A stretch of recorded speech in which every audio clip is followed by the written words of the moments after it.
I need to confess something. I changed my trading model again. And I know what you're thinking. Didn't I just see you post about your new model last week? And you're right. But this time, I'm changing for something better. For something I've used before. But to explain to you why, I need to go back to where it all began.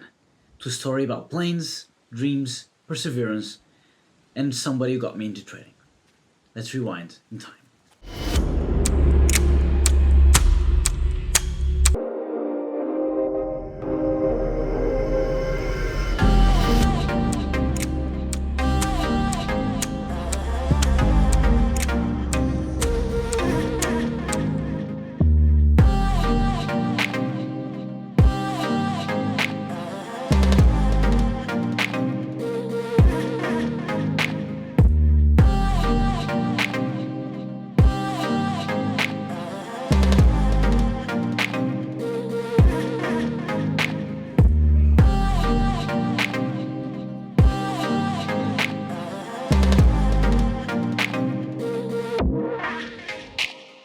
When I started trading all these years ago, I had a friend, one of my closest friends, and a co-worker, which also became a friend, and they were both traders.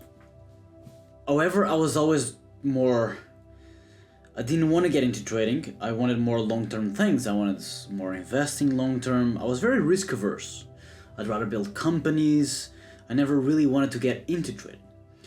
But one of those friends, the co-worker, he said to me that it was the fastest way for us to achieve our goals and our dreams. And my other close friend also said the same. But I never really did listen.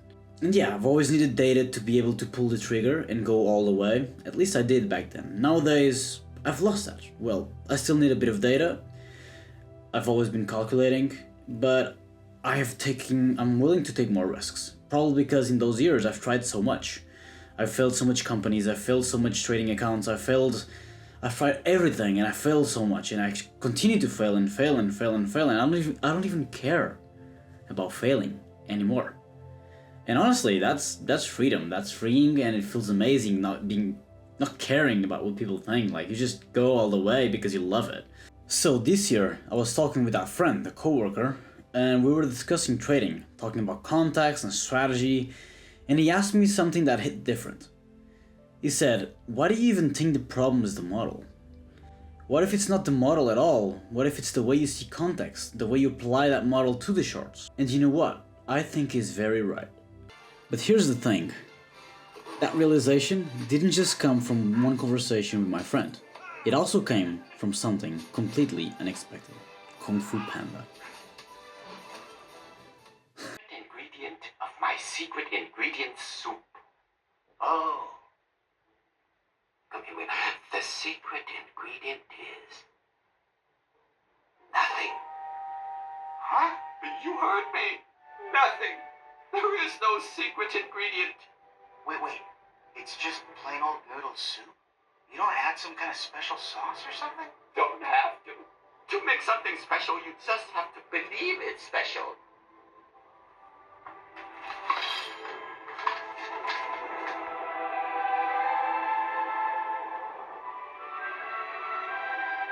There is no secret ingredient.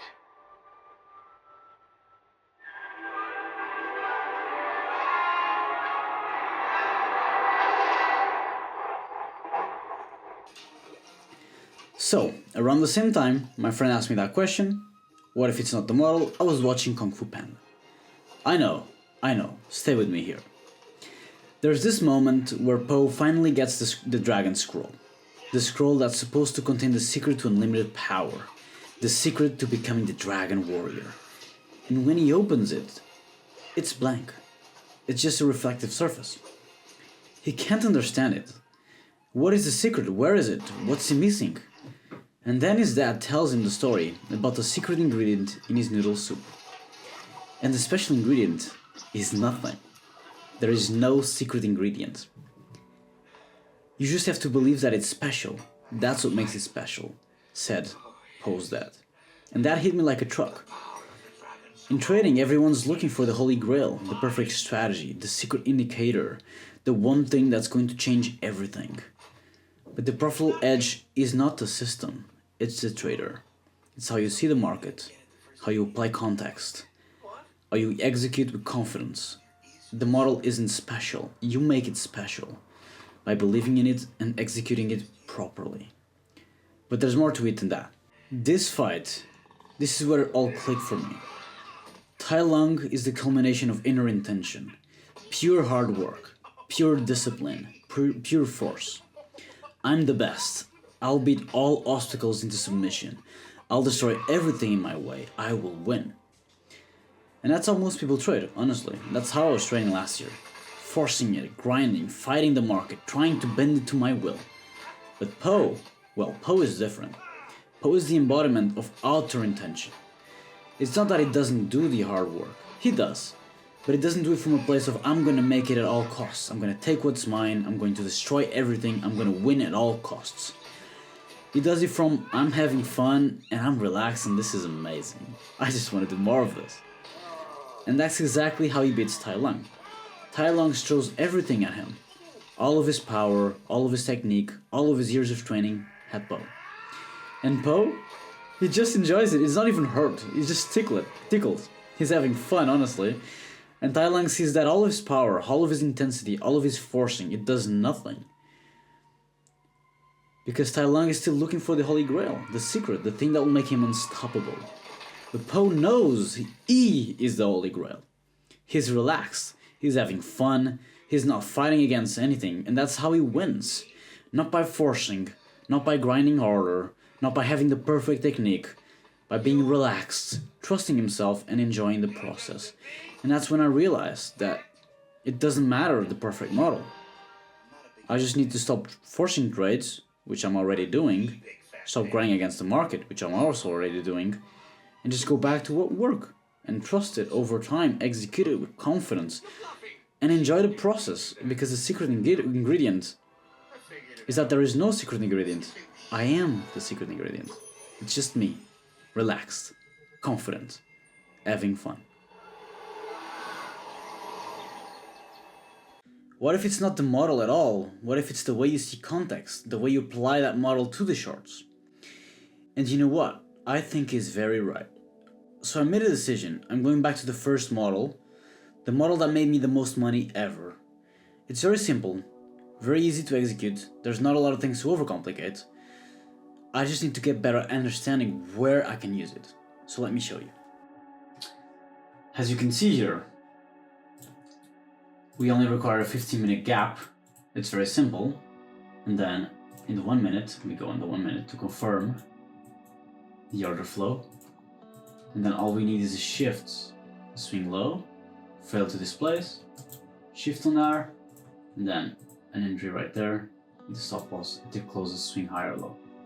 And then go for the 2R. So it's a very simple model, right? So what I need to improve on, it's not the model, it's that it works better on training environments like this one, and it doesn't work very well on accumulation environments like this or this, that usually happen when we are on open, close to a higher time frame level, open, close to a higher time frame level. Usually, when we have this kind of price action, we are trending towards another higher time frame level currently. For example, this one, we were trending towards this one right here. Actually, we're trending towards this hour low here. So when you're trending towards a high or a low, for example, here as well, we're trending towards this high as well. Like this is when the model is actually the best. Look here. Here you also had a trade going up here. And here too, short here, going to this higher time frame level, and here too. We didn't have a short, but this is the kind of price action where it works the best. So the most important is actually understanding when the 15-minute is trending or when it is accumulating. That is the key. And when should you trade the highs or lows of a level? And for example, today I did actually trade. I didn't trade the model. I had the model here, but I traded an inversion model because we're at the higher time frame level, so it was low probability day for my model. And so trading it's never been that hard. It's really just understanding when you should use something and when you shouldn't use something, and when you should adapt or when you shouldn't adapt. I think everyone just trying to use a model, a one size fits all, And it's like trading like a Ferrari. It's like a Ferrari and trying to drive it on a dirt road with sheep coming from mountaintops.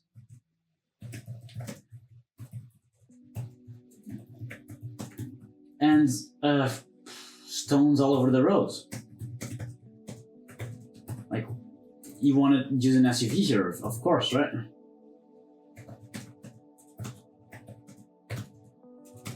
And everyone says like it's just training, it's just discipline, doing your model. And that's just because you do not understand how to like determine when it's a certain type of price action. And so you just want to force your model every day, like saying it's probability, but it's really not. It's just you don't understand when you should use it. And when we are at the 4-hour level, here we're in accumulation, so this is not a good time for my model. So I want to, after hitting a key level, the next day, I want the price to be trending away from that key level. And I want to trade with it. So for example here, we get a lot of trades here. Another one here, another one here as well. And they're all in line with the order flow to the other liquidity levels. And so that's what happens when you're trading this model. And that's, I think, most people have to understand. That's this realization that trading is not that hard. It's just understanding when you should use something and why. And then just let it go, let it happen. It's everything. And this came from also this realization, this simplicity mindset came from everything I'm going to tell you in the rest of this video. So, I was coming back from my trip to Budapest on the plane, and the plane started having a lot of turbulence, like really a lot of turbulence. And I'm not gonna say I'm the most courageous person on planes. I really hate flying, I really hate turbulence, honestly. But someone next to me noticed that I was anxious. He was a medical student from Budapest visiting his family for the holidays. We started talking about life, about what we do, about why we do the things we do. And then he asked me, "Why don't you share your journey?" I told him, "Because I have to be a master first. I can't just share from here. Why would people listen to me? I need to be super successful, not just living from this, but truly successful." And then he said something that completely changed my perspective. He said, "If I become a doctor and I'm successful, people will know I studied for years, got my degree, got a job, and made money. They understand that path. In your case, people have no idea how trading works. So if you show up tomorrow with a supercar, a mansion, your parents retired, making hundreds of thousands of dollars per month, people are going to think you're a scammer. That's just how it is. I'm not saying you should care what people think, but if you share the journey now, if you show them what it takes to get there, you're not just proving yourself. You're sharing the message you want to share. You're impacting the world. And your viewers, well, they'll support you because they saw the work." When he said that, like, something in me clicked. And that's why I've been doing YouTube videos, that's why I'm focused on them, and I'm going to continue making them as long as I can. Real big thanks to the medical student on the plane. I'm not going to share his name, but his perspective was really beautiful and it changed everything.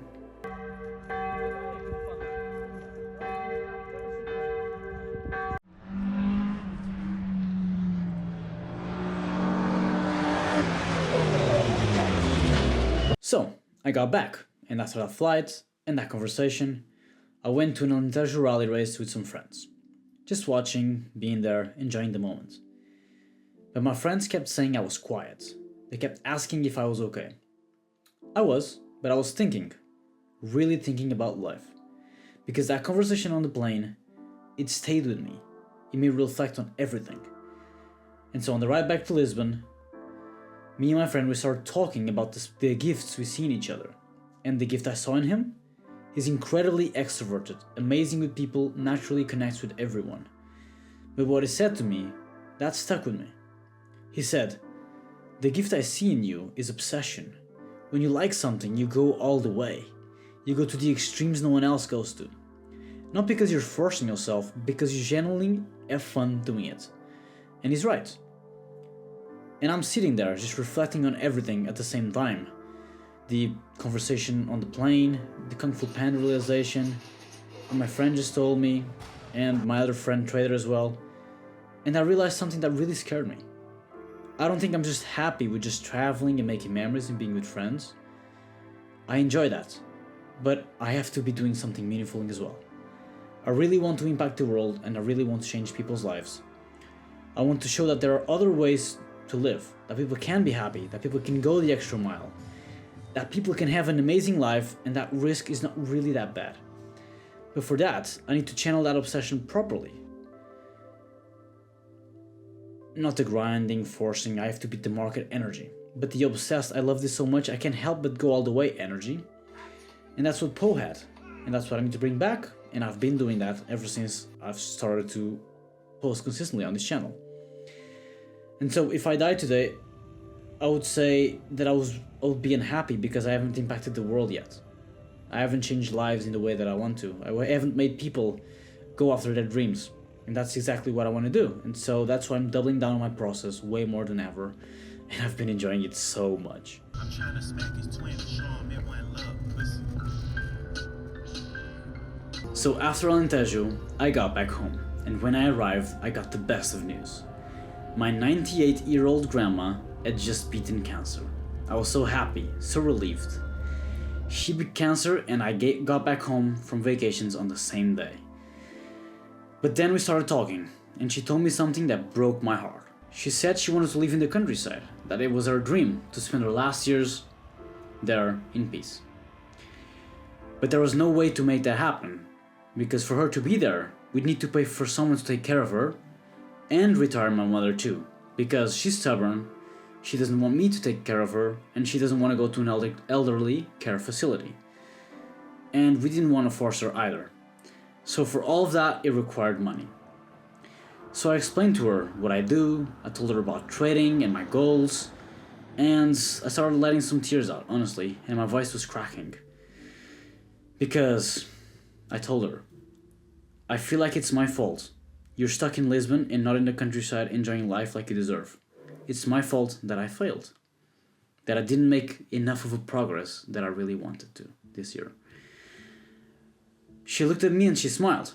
And she said, we failed to get back up. You're young, go get it again. You didn't fail to me. Well, she was smiling, and so that really hit me like a truck. And I was like, there's not really any failure at all. I can just go back and do it again. And again and again and again. And, well, maybe I can give her the life she deserves now, but I'll be able to give it later. Or if I don't give her to her, I'll give it to someone else. And that's why I've been doubling down so hard again. And I'm really enjoying it, honestly.